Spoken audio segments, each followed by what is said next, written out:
dabar, akis į akį, kol turit progą. Galėčiau, kovo aš negalėjau tau padaryti. Prašau tau. Jo, su moters dieną tai.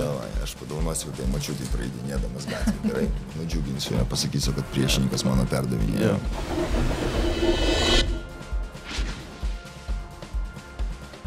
Šiandien pas mus studijoje du kovotojai. Vienoje pusėje su manim Pankratijono čempionas, medalių kolekcionierius, kuris sako, kad svarbiausia darbai, o ne laikai socialiniuose tinkluose, Aleksandras Akanovičius, o kitoje stalo pusėje Vilniaus kovos menų klubo Hukt atstovas Dominykas Šernas. Semaška. Kovo 22 dieną jūs abu susitiksite ringe, o dabar mes esam čia, akis prieš akį, taip. Akis į akį. Ar galit man pasakyti dabar, nuo ko apskritai viskas čia tarp jūsų prasidėjo? Nes kažkoks beefas vyko socialiniuose tinkluose, kurio turbūt aš nespėjau pagauti. Kas čia iš vis tarp jūsų įvyko? Na, tiesiog buvo, kad taip, Dominikas lankydavo pas mūsų sparingus. Kažkaip prašo, kodėl aš neturau. Ten pradėjo rašinėti, kad mėžnis, taip toliau. Na, aš jam prašiau, kad galim skovoti. Taip, tiesiog... viskas ir prasidėjo. Ką aš galiu padaryti, kad tu vaikas slėpiesi nuo sparingų? Tai aš irgi nekaltas, supranti. Aš vieną treniruotę parašiau, antrą treniruotę parašiau, trečią treniruotę parašiau. Visas kažkas susigalvoja, tai pasišimtadienis, tai dar ten kažkas, katinas mirė, ten kažkur reikia važiuoti, laidot kažką ten. Ką žinau, tai tiesiog sakau, kad jau tada gal iš vis pakeis klubą, neliekite, jau tenai nesportuok, nežinau. Kažką, sportą pasikeis, žinai. Supyko gal, nežinau, aš taip įsivaizduoju. Aš tai nesupykčiau. Tai ir supykai? Ne, nesupykau, kad špyktų. Tai gal jau šį kartą bus lengviau įsiaiškinti visus tuos santykius, kieno ten koks katinas mirė, kur ten šimtadienį ir ten kas ringė. Čia tai Akanovičiaus klausti reikia, kas ten mirė, kur ten ir kokia ten šimtadienį. Tai kodėl čia taip iš vis atsitiko, kodėl čia bandėjai pasislėpti nuo jo, čia tiesiog taip sukrito kortos. Tiesiog sukrito kortos. Tai kodėl... Apskritai viešai prabilot, vienas kitą galėjo tik įsispręsti, gal visgi būtų atėjus tą dieną, kai būtų atėjęs į tuos šparingus, kodėl viską reikėjo taip į viešumą perkelti? Tai nebuvo čia kažkoks tas toksai perkelimas į viešumą ar kažkoks konfliktas, tas tie irgi ten papukštavimai į jo pusę, tai tokia juoko forma buvo pasakyti, čia ne kažkas pikto, ne kažkas rimto, bent jau iš mano pusės. Bet buvai vienam poste parašęs, neturiu užsirašius, kad per daug šį kartą ant savęs panešt bandai? Jo, tai vienareikšmiškai bando per daug panešt, nes ne į tą pusę iššūkį tą metę, nežinau. O kodėl ne į tą pusę? Vis tiek daug medalių, daug pergalių. Žmogus kolekcionuoja, gal turi hobį tokį, ten perka tos medalius kažkur, kolekcionuoja, deda, ten nežinau. Įsivaizduoju taip į tą albumą, žinot, kur atsiverčia vėliau anūkams, o ten šitą ten Berlyne pirkau, ten dar ten kažkur kažką. Jo, tai... Tai negazdina tavęs visiškai, kad jisai... Gal ne tik medaliai, bet apskritai tie visi titulai iškovoti, vis tiek tikrai daug kovų turėjęs tiek amateur, tiek visur. Nežinau, bandžiau pasidomėti, kažką paieškoti, bet ne per baisiai man... Čia GPT o tu pats turi, čia GPT, o pats turi kažkokiu tai pergalių kovų tai taip žinoma, bet tų tokių titulų kaip visi dabar. Ne, kažkokių titulų tai labai neturiu, labai atsiprašau.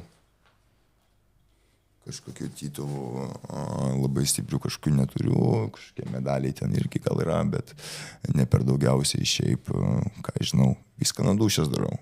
Nuo dūšios darai ir sunkus darbas atsiperka vienareikšmiškai. O kaip galėtum atsakyti į šitą visą jo pastebėjimus, visus tuos, kad kartais tie titulai visiškai nieko nereiškia? Viską matysiu, manau, kovai. Kad manau, kad reiškia šitos titulai, ne šiaip savoje. Tai kokius tu titulus apskritai turi? Kaip sakėjai, miškai garsiau, aš nekiek negirdžiu. Pasaulio čempionas Pankratijono, Europos, Lietuvos MMA čempionas. Na ir ten vicečempionas graikų romėnų imtynių. Tai kiek čia tų titulų? Daug.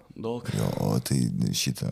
O dabar atminusuok visus tos, kurie K1 kovoje, ta prasme, nedominuoja visiškai. Ir išvardai bent vieną. Pankratijoną ir pagal Tijon kovojau. Pankratijonas. Jo, 3 kovos turėjau. Ir kur? Ką? Ir kur sakyti? Pankratijonė. Savaitę dar kovojęs. Viskas gerai, kalbėk. Tu tai aš kalbu. Ramus. Kaip sakai, Svatė? Apskritai gal, jo, yra toks. Bet jis dabar, tarp kitko, aš paringuojasi, aš mačiau, kad tu labai dažnai dabar paringuojasi, kur sportuoji, taip? Ja, Tai turbūt ne pirmą kartą, ne vieną kartą jau esi bandęs paringuotis, ne tik su kolega, kurio vardą ką tik aš pamiršau. Edvinu Šalkovskiu. Taip, Edvinu Šalkovskiu, turbūt turėjęs galimybę pasišparinguoti ir su tokiais kovotojais kaip Mastabojevas ir visi kiti. Taip. Tai negazina tokie dalykai, nes vis tiek tai yra daug pasiekę. Jo, tikiu, kad atsakingai jį ruošia, tai nuo to tik bus įdomesnė kova. Tiek man, tiek jam, manau, pačiam. O kad gazdinti, tai manau, ne tas sportas, kad kažką bijot. Lygiai taip pat manau, kad ir iš jo pusės tokia pati tema, taip pat ir iš manęs. Tai tiesiog manau, o tu pats, Aleksandrai, kaip jautiesi prieš šitą visą kovą, nes vis tiek iš MMA perėjai į K1 ir visas tas toksai pasikeitimas, toksai... Na, aš puikiai jaučiuosi, nes man taip nėra skirtumai, taip kur kovo, taip K1 ar MMA. O ko drebi? Nedrebu. Čia šalta. Na, yra. Šalta. Tai tie visi šparingai su kolegom iš Spartos klubo, ar jie ką tau davė per visą šitą pasiruošimą? Tikrai daug pasitikėjimo, labai padėjo ten paderinti techniką, smuliuoti geriau. Kur labiausiai nejauti pasitikėjimo? Šukosinui gal. Matau, kad nenuėjai pas mano barberį apsikirpti. Nenuėjai. Liūdna. Tai dar mes turim 2 savaitės iki kovos. Jo, bet aš jums sakiau, kad iki konferencijos pasiderintų, sakau, kad nesėdėtų kaip pingvinas. Bet nepaklausė. Tai, Aleksandrai, sakai, kokius pliusus matai savo priešininkę? Kokios stiprybės? Dydis. Plius. Kalbėti daug moka. Šneka. Bet manau, pats pradėjai tą informacinį karą, seniai. Pats pradėjai. Nu, tai neverktų jau. Čia sėdi tais. Kaip sakai? Vis tiek kovot reikės. Tai... Ne, tai vėl tai faktas, bet tai tu sakai, kad aš neku, tai tu žinai, jeigu tu jau sakai. Na, aš jau manau, kad jis daugiau klautų nori prisidaryti savo. Nežinau, gal nuo kovos nusiims, ten matysim jau. Nebus kokių išleistuvių 12 klasės. Iš mano pusės tai tikrai ne, bet apie jo šimtadienius tai reikėtų pagalvoti, reikšmiškai. Na, faktas. Koks tarp jūsų amžiaus skirtumas yra? Na, man 19 metų, jam nežinau. 24. 24 tai nėra toks didelis amžiaus skirtumas. Ne, tai aš čia... Abu jauni, pasiryžę padaryti viską. Nematau problemos amžiuje mūsų, nei jo, nei nieko. Tu neturi jokių titulų, bet Aleksandrai, tu turi. Jeigu praloši šioje kovoje, ar tai kažką tau reikš? Ar čia tiesiog... Specifinė tokia kova. Tai vad būtent specifinė kova. Gėda būtų pralošti. Gėda būtų pralošti. Tai turėsi gėdas biškį, nu. Na tai matysim. Pasakė pats, reikšmiškai. O apskritai abiems šita kova yra tik tais kažkoks asmeninis dalykas, čia prasidėjęs socialiniuose tinkluose, ar tai yra ir iš sportinės pusės? Tik sportinis interesas. Jokio asmeniško dalyko. Ne, aš manau, jis ir pats puikiai supranta, kad aš ten kažkokius jokelius, gal jam kažkur į širdį, kažkur kažkas į ryto palėtė tą širdelę mažą, bet... kad kažkaip jis agresyviai gal priimtų arba iš manęs agresyviai tas skambėtų, tai nemanau visiškai jokio iš vis asmeninio konflikto kažkokio pas mus to kažkokio nėra. Šiaip pats pradėjau informacinį karą, vėliau, kai jau prasileido biškelį, tai jau tada, čia daug kalbėjau, aš nekalbėsiu, jau, žinot, jisai toksai, labai mėgsta persirengti batus, jisai toksai, žinot. Bet apskritai, Aleksandras, jisai yra tokio... gero kovotojo mentaliteto. Jis labai ramus, labai santūrus žmogus, o tu esi visai kitoks. Ne, aš gerąją prasme kitoks. Mėgsti daug pakalbėti, mėgsti daug pasakyti, ta prasme tiesiog atviras žmogus. Taip. Ir jūs esat labai labai skirtingi, iš tikrųjų, kaip asmenybės esat labai skirtingi. Ar ne tai, kad nebaisu, bet galbūt nėra tokio susikaustimo stoti prie žmogų, kuris nėra toks kaip tu, nėra toks ramus. Tikrai ne. Nėra jokio skirtumo prieš ką stoti, tiesiog reikia.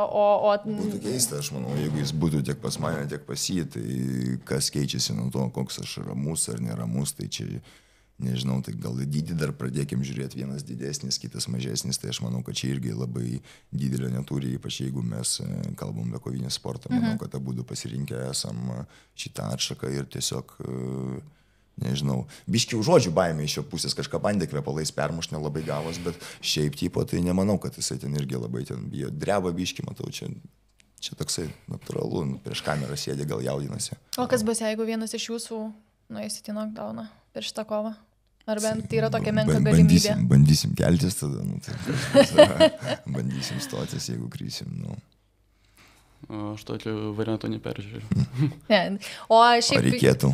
Jūsų treneriai, ar jau žiūrėjo vienas į kito, kokie jūs apskritai esat sportininkai? Nėra labai daug tos informacijos apie jūs pačius, nes esate dar labai jauni, dalyvavę visokiuose, žinoma, turnyruose, bet tos informacijos tokios viešos nėra labai. Tai žinoma, tikriausiai, gal tai pasakysiu, treneriai pražiūri tas galimas kovas. Ar jau jūsų treneriai yra žiūrėję apie jūsų varžovą? Pavyzdžiui, tavo treneris, ar jau išsiaiškino jo pliusus, minusus, kaip bus, ką darysit, planas? Augustas sakė, kad matė jau kovą Muay Thai čempionate kažkokiam, ir pasakė, kad laimėsiu. Nedalyvavau nei kartą Muay Thai čempionate. Tai kur tu dalyvavai? Jungle Indija? Nedalyvavau, bet Muay Thai čempionate ne kartą nedalyvavau. Na, apskritai turnyras kažkoks Muay Thai buvo. Supratau, gali būti toks veiksmas, bet čempionate. O kodėl sakė, kad laimėsi? Labai daug įman savę, sakau. Tikė, manim. O tu pats tiki? Tikiu, tikrai. Tai kokiam tam čempionate esi dalyvavęs? Ne, tai tikriausiai Šančiuose vienam iš kovų, kažkur ten bus, nemanau, kad arba Marijampolėje kokioje, kažkam gal Muay Thai taurė kažkokia buvo, kažkas. Jo. O kiek tų laimėjimų ir pralaimėjimų persvara pas tave rekordai jau? Nežinau, pas mane, matai, net tiek daug tų kažkokių kovų, jaučiu taip, kad pilnai stoikiai. Tai gal kokių 12 kovų, ten 50 maždaug. O pas tave, Aleksandrai? Iš tikrųjų net nežinau, dabar skaičiuot, gal 16 kovų buvo, ar 20. Na, jeigu imt MMA ir kickbox. Taip. Tai va, pralaimės gal 3-4 kovos. Bet apskritai, jeigu kalbant apie kovotoją, kuris gali daug tiek MMA, tiek boksą, tiek K1, ar jis nėra kažkokia... Atrodo, kaip žmogus negalintis apsispręsti, ne? Nepanašu tau, taip, ne? Man tai panašu. Ką galėtum atsakyti? Kodėl neatsakėjai mano klausimą? Aš tavęs klausiau. Ar tau nepanašu? Aš esu primena Viršilos vaibą biškį, ne? Kažkokia toksai, kur tipo ir dainuoja, ir piešia, ir čia dar kažką daro. Taip, bet gal apskritai, gal yra labai geras toks dalykas, nes multitaskina labai. Bet žiūrėk, pavyzdžiui, jeigu paimtumėm brolių Šorochovus, ne? Broliai Šorochovai, jie yra labai universalūs kovotojai, tiek MMA, tiek boksai. Ir ten turėjo tiek laimėjimų, tiek pralaimėjimų. Aš kaip tik turėjau su Samueliu pokalbį, neseniai. Ir nes man irgi iškilo klausimas, ar tai nėra tokio neapsisprendimo ir nežinojimo, ko aš noriu iš tikrųjų daryti. Aš konkrečiai apie išnekėjau. Ne, aš apie Šorochovus teisingai Taip. Tai nieko labai daug nežinau, tik tiek, kiek mačiau, tai atrodo rimti. Tai vad būtent, bet jie labai universalūs, ar tai nėra pliusas kaip tik tas neapsisprendimas? Man dabar pasakoji dalykus, kuriuo aš nežinau, kaip jie kovoja, aš galbūt net ir nesu matęs nei vienos jų kovos. Taip, tik tai, kas buvo iš šorcų prikarpyta grinai, tai ant to. Bet... Šiaip tai negaliu nieko daug papasakot. Man čia tiesiog, kad rimtai dirba vyrai. Tai gal tu gali man kažką papasakot apie šitą neapsisprendimą? Na, aš tai nežinau, tiesiog esu universalus kovotojas, tik galiu imtyniaut, boksuotis tik galiu. Kickboxą, tai man tiesiog nėra skirtumų. Ir ten galiu kovoti, ir ten. O kuri būtent K1, MMA, kas tau labiau patinka, į ką tu labiau linksti dabar? Kaip kada pagal nuotaiką. Kaip Mesinės pas merginą, jam irgi pagal nuotaiką.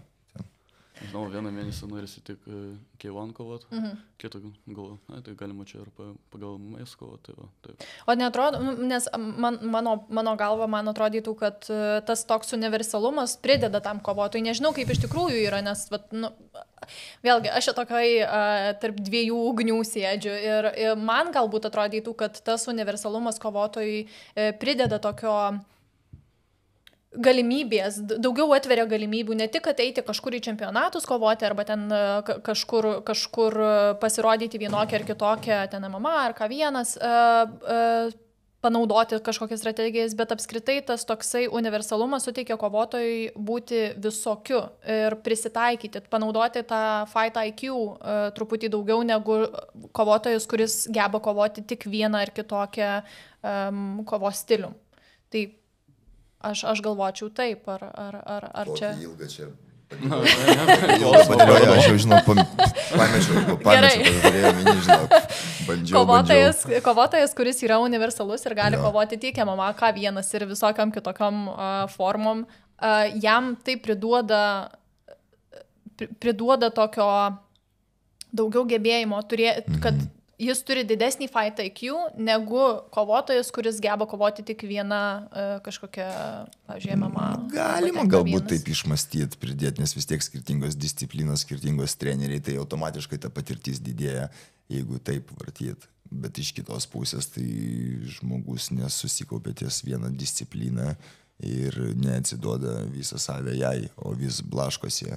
Čia buvo Bamčia iš bokso, dirbo jau pritupinėdamas, čia vėl kickboksą atėjo, jau vėl reikia stacionarę stoikę, jau negali tūpti, nes gali prasileisti iš kelio, tai toksai, čia iš kurios pusės pasižiūrėsi, jeigu jam gerai, tai sveikata. Man tai tikrai gerai, nežinau. Pavyzdžiui, jeigu kovoju pagal K1, tai visą tada mėnesį, tiek turiu pasirašymų. Tada jau tik šį sporto šaką ir, sportuoju. Logiška būtų keista, jeigu tu boksą sportuotum. Dabar rimtinės sunkiai. Aš nenustebčiau, bet būtų keista. O gal po šito turnyro į kokį padelį varom visi? Padelį? Visi tada pakeisim. Žinau.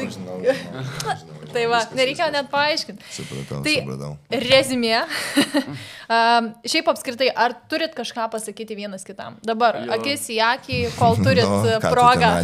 Galėčiau, kovo 8, negalėjau tau padaryti. Prašau tau. Jo, su moters dienu tą.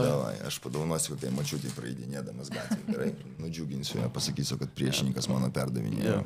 Aš šiaip norėčiau sėkmės. Aš šiaip geriau rimtai būtum padalinęs kovo 8 nupirkęs pokštę kokio mačiutėm, kam tu čia tas gėlytės atnešė, kiek čia tai turėsiu savo. Galėjai tikrai kokių 10 mačiučių.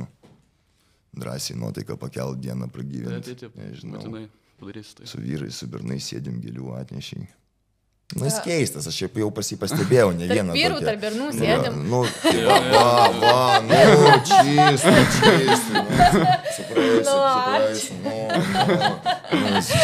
Sėdim, moteris gražiai šalia sėdis, gėliam vyrus dovanoja. Aš sakau, jisai turi kažkokių tokių matyti.